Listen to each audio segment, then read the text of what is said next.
Esse é o curso de Dinâmica de Sedimentos Coesivos em Ambientes Costeiros do programa de pós-graduação em Oceanologia da FURG.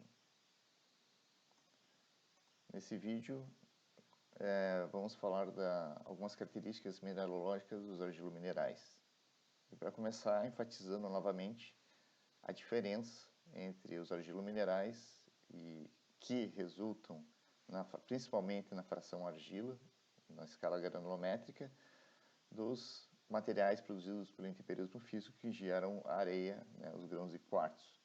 Então, os grãos de quartzo são cristais com uma estrutura tridimensional e eletricamente equilibrada, enquanto que os argilominerais, produzidos pelo intemperismo químico, produzem materiais laminados e com uma estrutura elétrica não equilibrada, com um potencial elétrico diferente de zero. A principal bibliografia e material que estou usando nesse vídeo aqui, ele vem de Drever, 1978, principalmente o capítulo 4, que fala de argilominerais e troca de cátions.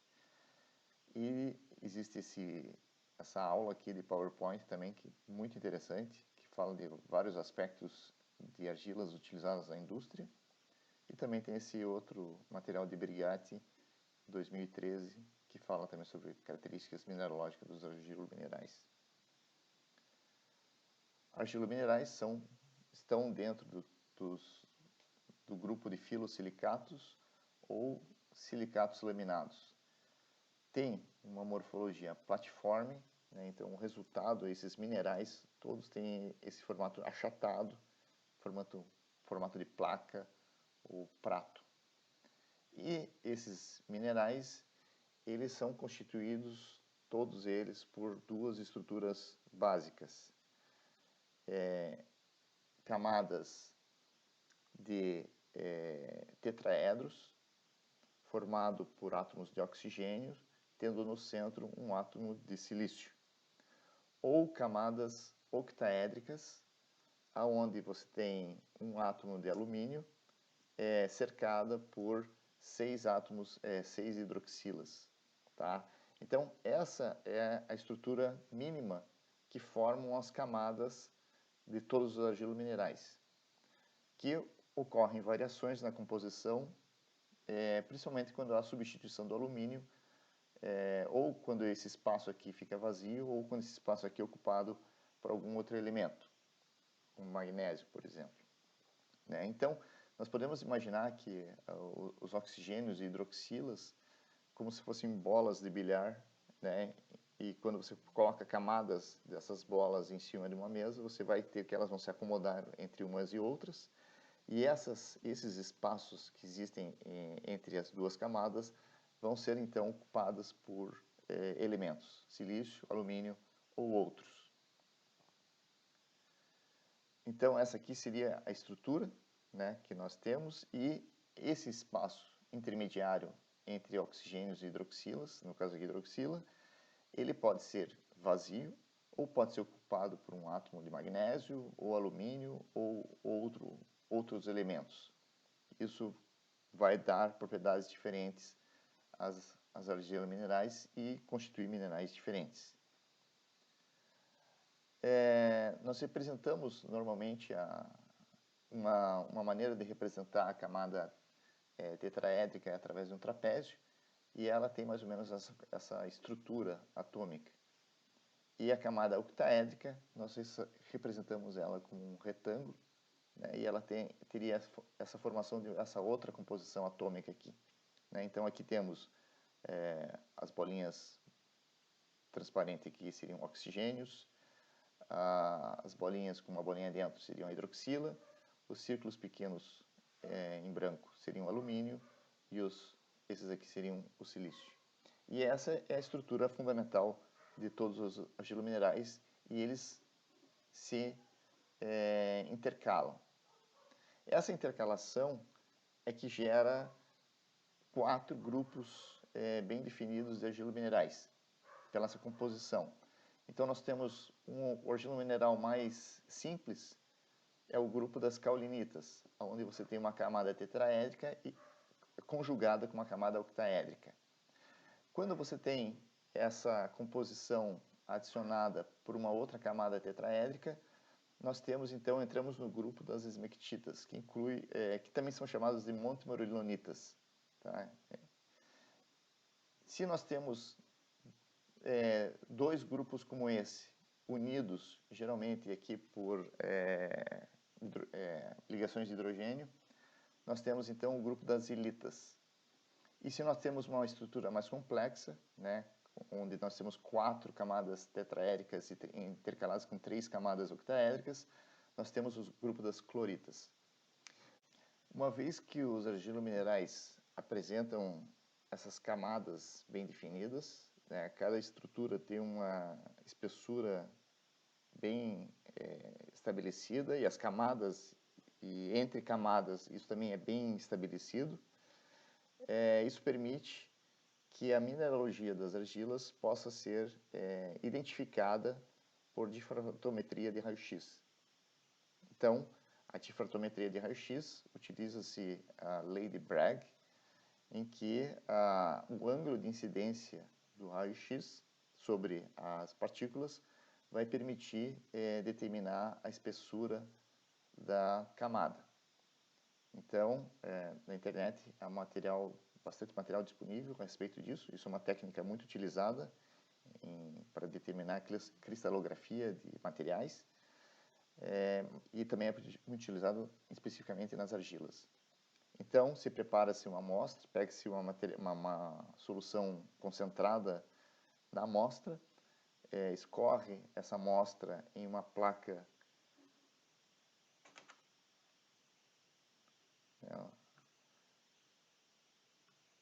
tem essas plaquinhas aqui, que elas têm mais ou menos 4 centímetros por 4 centímetros.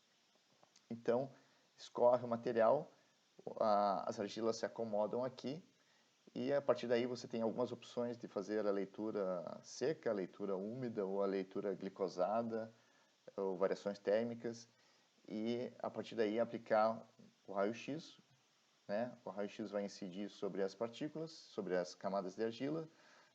Dependendo da laminação do material aqui, isso vai produzir diferentes respostas.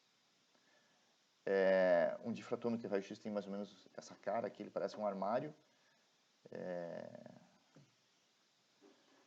E aqui dentro, então, tem uma fonte de raio-x, e você vai inclinando a amostra e vai detectando a variação do índice de refração, de difração, aliás. O resultado final da amostra, né, à medida que o ângulo variou ao longo da amostra, nós vamos ter a resposta vai ser um difratograma, em que aqui no eixo X nós temos o ângulo, né, 2 vezes θ, né, porque o ângulo incidente e o ângulo de difração, e aqui a intensidade do sinal. E em função dos picos, né, você vai ter a identificação dos argilominerais presentes e outras coisas também presentes na amostra. Aqui é um exemplo, né, que você tem 3 técnicas, né, o material aquecido, o material glicolado e o material seco. E aqui produz os picos, e esses picos dizem respeito à espessura. Né? Então aqui vocês estão vendo 3,33 angstroms, 5 angstroms, 7 angstroms, 17 angstroms, que é a espessura daquele material, e a espessura está relacionada à estrutura de camadas, né? No caso, as esmectitas, caulinitas, cloritas e assim por diante. E aqui também tem quartos. Tá? Então, isso também é uma técnica bastante utilizada em argilominerais e em diversas outras áreas de materiais. Né? Então, isso aqui é um exemplo da espessura. Essa espessura que vocês estão vendo aqui no difratograma são espessuras muito bem definidas dos argilominerais em diferentes estados. Tá? Então, isso permite que você identifique a assembleia. Mas é importante ressaltar que essa não é uma análise quantitativa, é uma análise qualitativa. Vai te dizer se aquele material está presente ou ausente na amostra. Há técnicas de tornar essa análise semi-quantitativa, tá? Mas ela não é uma análise que te diz a quantidade que você tem de cada argilomineral na amostra. Ela diz que existe determinado argilomineral na amostra sim ou não, pelo pico que vai dar a resposta. Aqui são vários exemplos de espectrogramas, né? Quer dizer, entrando na internet vocês vão ver também uma variedade de outros resultados. Cada é utilizado muito em solos, em sedimentos desagregados. Então, isso aqui são apenas alguns exemplos. Tá? E, aparentemente, dá para identificar até o tipo de... dentro da categoria das ilíteras, caulinitas, etc. e tal, dá para identificar também a presença de espécies mais definidas. Uma das características mais importantes que nós temos associados aos argilominerais é que elas são partículas que são desreguladas, desequilibradas eletricamente.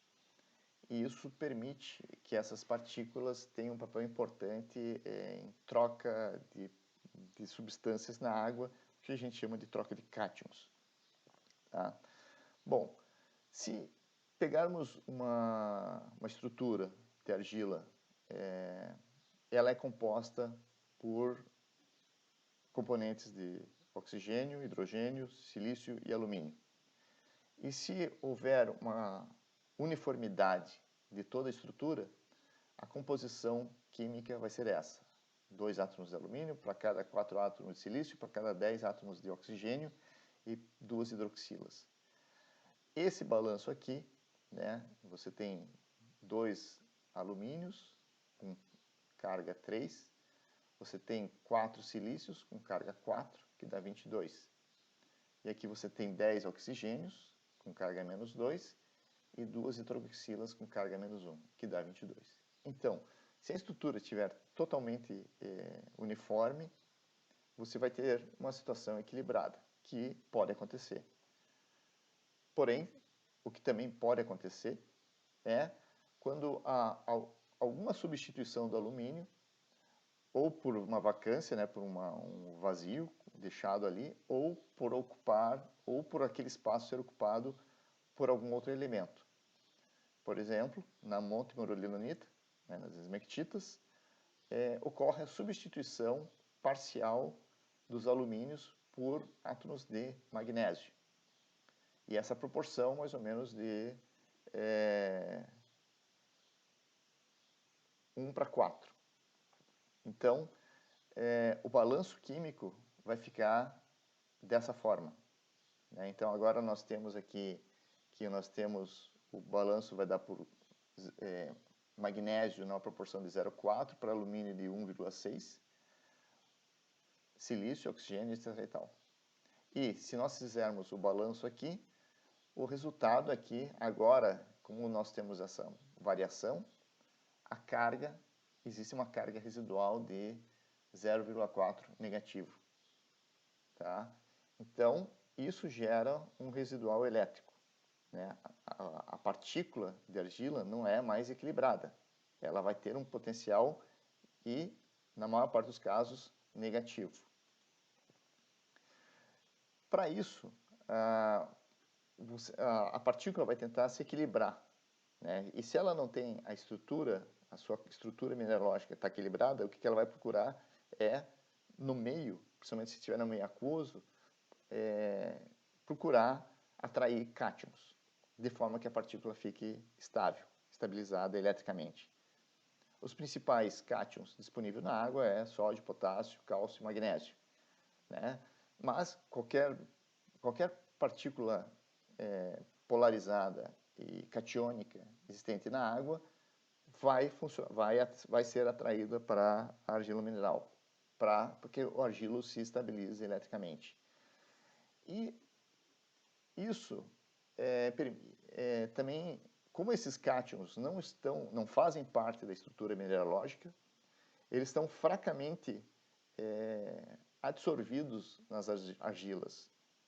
E isso permite que eles sejam trocados com certa facilidade com o meio. Então, se você tem existe cátions potássio aderidos a uma argila, e essa argila encontra-se no meio, de repente, que foi parar em um meio que existe abundância de sódio, existe essa possibilidade do sódio e o potássio serem trocados.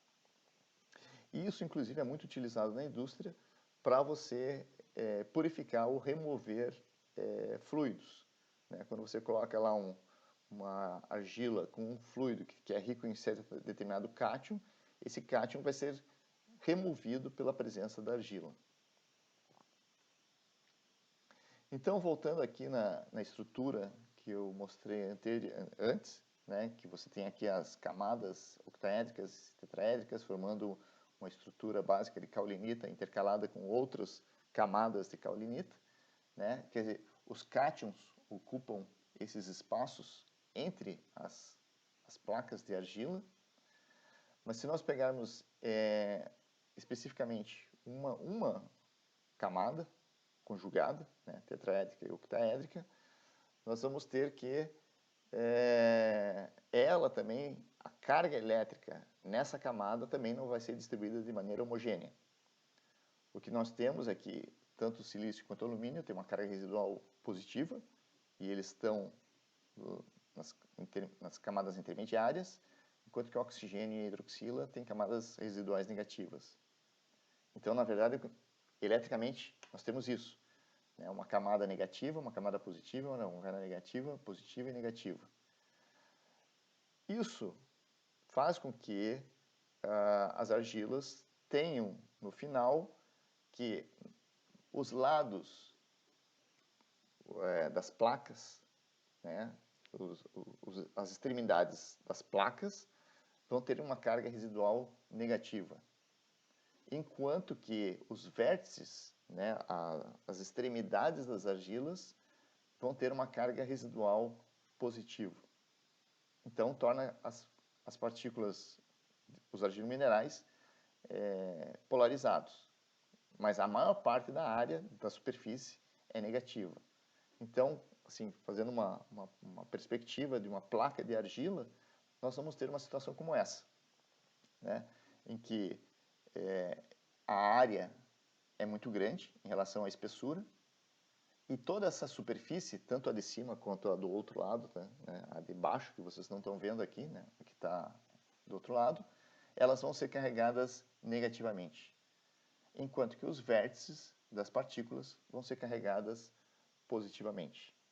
E lembrando que essa partícula individual tem 2 micrômetros, né, são extremamente reduzidas.